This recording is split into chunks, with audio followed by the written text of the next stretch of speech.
So my team's a disaster. I have had another red arrow. I think that's 3 in a row now. I started my last video saying we're getting serious, we're going to get a green arrow. We didn't, and we were below average, so it's not going very well. But in brighter news, I hit 2,000 subscribers, so thank you so much to everyone that subscribed. I really appreciate it. And if you haven't subscribed yet, please do, because it's just so much fun seeing the channel grow. In this week's video, I will be reviewing my team and then making my team selection for this upcoming game week. Fingers crossed for a green arrow, because I'm long overdue one. But let's have a look at how I did last week. Oh, here is my team, 1 point below average. So frustrating. And the most annoying thing is, loads of my friends had such good game weeks and then I was just there coasting along, not doing too well. We'll start with my keeper. Pope got me 6 points, and that's fine because Ward only got 3. So a good call on that one. Not really much to say about keepers. If you've watched my videos before, you'll know that I don't really use transfers for my goalkeepers unless I'm wildcarding or free hitting. Just think it's a bit of a waste of a transfer. So I'm happy with 6 points. I will take it. Coming into the defence, my defenders are my biggest issue. I think that is very clear from looking at my team. And I will take this moment now to say a couple of game weeks ago, I suggested bringing in Ben Mee. I received a lot of criticism for that decision and stupidly didn't go ahead with it. But I'm going to put in here how well Ben Mee did this week, and then you can compare that with all of my team really, apart from Trippier. So I am just going to be on my high horse right now and say maybe I was onto something there. Too late to bring him in now because I want to sort out my situation with my forwards. But yes, I am looking at some of you commenters because I'm so gutted I didn't bring Ben Mee in. I only have myself to blame, so we will move on. Anyway, Cancelo, 6 points, nice, thank you very much. Kept a clean sheet, which is not surprising because City's defence is so unbelievably good. And in very positive news, Cancelo didn't play last night, he was rested. So that's a very good sign for their fixture against Fulham this week. I have got full faith that Cancelo will be starting. Really sorry to the people that have brought in Foden and keep on getting him on the bench. It must be so frustrating. I'm over the moon with Cancelo. He is in my good books. And going through, we'll skip Emerson for right now, but also my good books, Trippier. What a guy. I want so many Newcastle players on my team. They're just absolutely amazing. He managed to get an assist and kept a clean sheet, so we got 11 points to Trippier. He is just the defender that keeps on giving. I can't get enough of this man. So again, feeling good about their upcoming fixture this week against Southampton. I may possibly be going to the game on Sunday, which I'm very, very excited for. We will see, as long as the train strikes don't disrupt travel and all that kind of stuff, I should be there. So that is one that I'm looking forward to. Plus, I will vlog it. I've been doing mini match day vlogs on my TikTok, which is at Yelena FPL. So do follow me on there, just to change up the content a little bit. So Trippier, lovely, I love him. So 17 points between the two of them. That was good going, unlike the rest of my team. Emerson, now he was just the best of the 3 that I had to choose from. Kilman did actually get 1 point more than Emerson. But I thought Emerson was a safer bet playing against Bournemouth. I thought that they were going to potentially keep a clean sheet. Apparently not, 2 goals conceded. Spurs are not having the best time at the moment, are they? But at least they ended up winning, so it's not the end of the world. But he played 62 minutes, obviously lost a point because he conceded a goal, but it's fine, at least we went in the negatives. I would have absolutely kicked myself if he ended up getting a yellow card or something, and everything kicks off and he got me -1. So thank you, Emerson, for bringing some points into the team. And then if we go into my midfield, I had a drama, as many people did. You people that were in the same boat as me, where you did a last minute transfer or a last minute captaincy decision. I was out for brunch, enjoying myself, living life, had the captaincy on Haaland because I was convinced he was going to play and it was just negative energy. Turns out he was injured, so he wasn't playing. And I tuned into a live stream 10 minutes before the deadline to see people didn't have the captaincy on Haaland and he was benched. So I went into panic mode, then couldn't decide whether to captain Martinelli, Salah or Saka.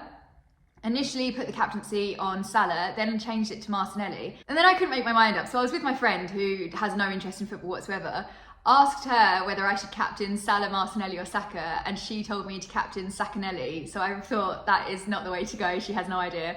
So then I grabbed some poor waiter and asked him if he had ever played fantasy football. He said he hadn't, but he knew how it worked. So then I asked him who I should captain and he said Salah. I went into full panic mode. I was like, right, I need to do it. I literally had 2 minutes left. And then I'll put this clip in here for my TikTok. I was tapping away, the captaincy would not change. And then the screen went blank and I had no idea who my captain was until about 40 minutes later. Thankfully, thank you FPL gods, because it went on to Martinelli and he actually got me more points, which is so handy. So it's nice when things work out. But let's have a look at Salah first. I'm in a similar position as I was with Ollie Watkins, where I know loads of people are getting rid of him. I wanted to keep hold of him until he did something. He scored a goal, amazing. Really did think he was going to score more than one. I thought there was going to be a bit of a Salah resurgence, a haul coming in. Sadly not, but he did score and he played the full 90 minutes. Now, it wasn't the best performance from Liverpool, was it? Again, similar to Spurs, it's not going too well for them. So now that Salah has scored, I feel more comfortable getting rid of him. He has done his bit. If he does haul in the future, fine. But I feel at peace that I'm not going to massively miss out necessarily. But thank you so much for your service against Leeds. Very appreciated. I'm not feeling Salah anymore. It's hard. It's a tough one to get over, but I think it's time to move on. And then Martinelli, woohoo! So the Forest game, really annoying. I had a friend come and stay and I arranged for her to leave so that I could watch the Forest game because she doesn't like football either. And I knew that she'd just talk through it. I fell asleep and I don't think I woke up until about maybe the second half. I woke up to a message about Martinelli scoring really early on, but I had no idea the context, what was happening. So it was a whirlwind of emotions. It was decent that he played 62 minutes and he scored a goal and they kept a clean sheet. So Martinelli, 10 out of 10, great captaincy choice. It is frustrating. I know Trippier did secure me more points, but I don't think I would captain a defender generally. And Martinelli, Arsenal against Forest, I felt as though that was the best fixture to go for, as much as it breaks my heart, because I was so happy for Forest having their 2 weeks of just pure joy, and then to lose so badly against Arsenal. It's quite sad. But I think it is important to remember it all in context, and no one saw them winning against Liverpool. Take the highs with the lows, they will come back stronger. So Martinelli, I'm really glad I captained him. And then Saka, oh goodness me, what a roller coaster of emotions. He gets the assist, he only plays 26 minutes, then he's injured. It's mad. There has been confirmation now that he's fine, so he will be playing this weekend, which is a huge relief because he is one of my favourite players and probably one of the players I'm most excited to have on my team. Since I transferred him in, I haven't had that sort of wow kind of week or performance. But fingers crossed, we will get that amazing performance against Wolves. As a Chelsea fan, I have got such mixed emotions about this game week. It might be really good for me in a fantasy perspective, but terrible personally, or vice versa. We'll see how it goes. We will stay patient. And we will try and find some sort of silver lining somewhere. Excited to see what Saka is capable of. Fingers crossed Saka gets me a hat-trick against Chelsea, but Chelsea win 5-3, so not much to ask. And then Zaha, again, I have the Ollie Watkins situation with him, waiting for him to do something big. And then hopefully people keep transferring him out and he just ends up being a differential and I can haul in all those points and be like, aha, you should be patient, people. But an annoying one, plays full 90 minutes, lovely, kept a clean sheet, did get a yellow card. So we are still waiting for Zaha to do something positive. Again, he will be staying put on the team, but patience is key with him. And then Andreas, 3 points in the grand scheme of my team this week, that is good. However, Andreas, I've had 2 weeks in a row where he's been on my team and done so well. And that's what I'm looking for again. Bring in the 10 pointers, Andreas. Andreas will be staying with me to the World Cup. I've become weirdly fond of him and I quite like having him on my team.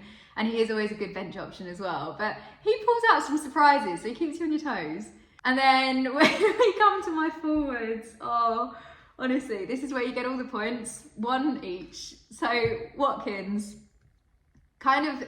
is similar to Andreas, keep me on my toes. Hats off to the guy. He really does try. He does put in a shift. And sometimes, like last week, it does pay off. Unfortunately, the game against Newcastle was very one-sided, wasn't it? That was a tough watch. But he also ended up getting a yellow card, which was just salt in the wound, but played the full 90 minutes. So again, at least we went in the negative points. We just secured 1. And then Tony goes off, gets a yellow card and suspended for the next game week, which is a real headache, really frustrating. I want to be rooting for Tony so much because we've seen against Leeds, against Brighton, he can really get those points in. He scored a hat-trick. Come on, where are the hat-tricks? But there will be no games for him but he is suspended until the 12th of November. So I think Tony will have to go. Because if you then look at the fact that we don't know whether Haaland's going to play this week, I've just got one lone striker, which is Ollie Watkins. And as much as I do have a soft spot for the man and think he's lovely, I don't think he's necessarily going to bring in the points that I need if I'm going to catch up. Because if we look at my overall rank, oh, we've gone up to 509,000. Oh, remember the days where I was approaching 100,000? They seem so long ago. But hopefully we can bring it back, and then you can also see I've just got, I can't stop laughing. You can see I've just got red arrows in all of my leagues. So we're not looking too good. But let's get into the transfers, and I will discuss some of my potential transfer options. My original plan was to bring in Wilson, get rid of Tony, and also bring in Ben Mee. And I can't remember who I was going to get rid of. It was probably Emerson. But then I thought, you know what, sleep on it. Have a break and then think about it tomorrow. Sensible. Price rises, got outpriced. I had no money. I couldn't afford it whatsoever. So we're gonna have to rethink that. But I have sat on this for a while, and it's now been 4 days, and I haven't actually checked the price. Let's check the price. Let's go through this together. So I'm thinking, bin off Salah because he's had his chance and it's not working out. And then bring back my old favourite, Kevin. Kevin? It doesn't seem like a Kevin, does he? Kevin De Bruyne. Kevin. Sorry. Yes, bring in De Bruyne because he did so well for me in the past, and I only got rid of him because of City's blank game week, and I've missed him ever since. So bring back Kevin, and then take out Tony. I would like to go for Jesus or Mitrovic, but I'm pretty sure they're both 1 yellow card away from suspension, which isn't the best because look at what's happening to Tony. Honestly, it's a headache. There is a lot to juggle right now. I'm not really feeling Kane either. I feel as though a lot of Spurs' wins recently have been luck. I don't know. I haven't got a good feeling about them. And I was looking at their fixtures for later on in the season. They just get trickier and trickier. So, I mean, actually, I don't know why I'm justifying any of this because I can't afford Kane. How much have I got in my bank? 7.5 million. Okay, we'll let the Harry Kane stuff go. Basically, to the point, I can afford Wilson. And I am very, very tempted by Callum Wilson. And I have the exact amount of money for both of those transfers. Okay, this is positive. So that's what I'm thinking. There's no one else really on the list that I'm that tempted by. And I do like the look of Newcastle's upcoming fixtures. They've got Southampton, Chelsea, again, tough personal things. And then Leicester, Leeds. And I think he is one that I would like to keep long term. I'm very excited about his future. I think he's going to go places. I'm not expecting him to do as well as he did this week. I mean, 19 points against Villa, that was incredible. 2 goals, 2 assists, the man was on fire. But I did originally have Isak, and then obviously had to take him out because of injury. So I think Wilson is like a nice replacement, and I know he's a really popular transfer to bring in this week. But if we haven't got Haaland, I want someone that's going to be getting in those points. Hopefully Wilson is the person to do that. So that's what I'm thinking of doing. But classic, to help me out, I'm going to go on Fantasy Football Hub and look at who they suggest to bring in and see how many points I'm projected to get. This is my team as it stands, and I use the optimize tool to just make the right selection. Team rating 87%, game week rating 81%. We can do better than that. So if I take out Salah, remove him, and then replace with De Bruyne, we've already gone up to 90%. God bless you, De Bruyne. And then we take out Tony and we replace him with Wilson. And then we'll use the optimize tool again. So this is how my team could look. Team rating 92%, game week rating 91%. I like that. I like the look of that very much. And as I said, I can afford it. So I think this will be the way to go. I like the idea of captaining De Bruyne. I might put the captaincy on Haaland anyway. We're obviously waiting for the team needs before the game. And then do De Bruyne as my vice captain. I'll see how I feel in the morning. I'm definitely not doing any late transfers. That is something that I'm learning from. But if we have a look at who Fantasy Football Hub has selected as the best Game Week 15 team, and a reminder that if you would like to access these brilliant features, you can do so using the link in my description. So the best team that they've gone for, nice, Wilson at the front. They still have Salah. Interesting. I have not done so. The thing is, I just can't afford to have Haaland, De Bruyne and Salah with 2 free transfers. It's not going to work. So this team is very different to mine, but that usually happens, so this isn't anything different. If we have a look at the best wildcard team as well, see if there's any similarities for the long term. No, so I do like the look of this front 3, Haaland, Wilson and Kane, but as I showed previously, I can't afford Kane. So there's going to be quite a lot of chopping and changing. I am really glad that I saved my free transfer last week, even though it could have paid off this week depending on who I brought in. It was a lot easier this week making decisions with 2 free transfers. Before the World Cup, I'm not going to have that much flexibility, so I think I will just be going transfer happy now. Hopefully bring in someone that I'm just excited about and they do really well, but they're not necessarily down to do well. There'll be a nice Christmas surprise. But this team does look interesting, and it gives me a lot to think about for when I do switch up my team and make some long-term changes. Even though I'm not over the moon and really excited about Harry Kane, he is consistent. So that is why he's quite tempting to bring in at some point. And then I really like the triple City setup because City are just phenomenal. I would like to bring in some Brighton players, again, stick with some Newcastle players, but yeah, and Rashford as well. Everyone's bringing Rashford now. He is becoming quite the jewel. And then Alexander-Arnold, I used to have him on my team back in the good old days, but again, there wasn't too much consistency with him, and I think I got frustrated. But now, if you look at my defenders, it's not the best. So I think a lot of them are actually benched this week. Oh, we're playing Kilman, okay. Not Andreas though. Oh, they're against City. That's fine, that makes sense. I think this is how my team will shape up, but I will put the captaincy on Haaland and then De Bruyne for Vice. Although, that is quite nice. If Haaland is playing, everyone's going to captain him, whereas De Bruyne could be a bit more of an outside choice. I'm not sure. A lot to think about, as always, but do let me know in the comments what you're planning to do with your teams and what you would do if you had my team, apart from cry, because at the moment it's not going too well. But hopefully, Fantasy Football Hub has given me a bit more of a boost with my team rating that we may actually do okay this week. So watch this space.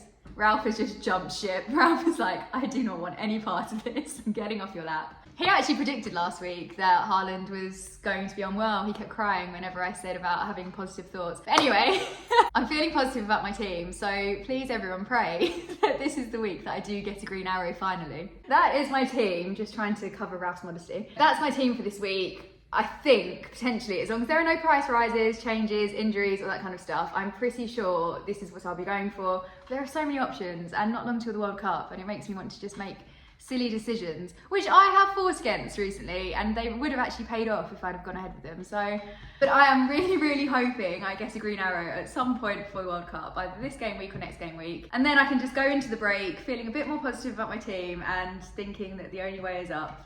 But we will see how that goes. As always, I will post my final team selection on Twitter at Yelena FPL. And remember, you can follow me on Twitter, TikTok, Instagram, everything basically. All of the links are in the description below, and I will see you in the next video.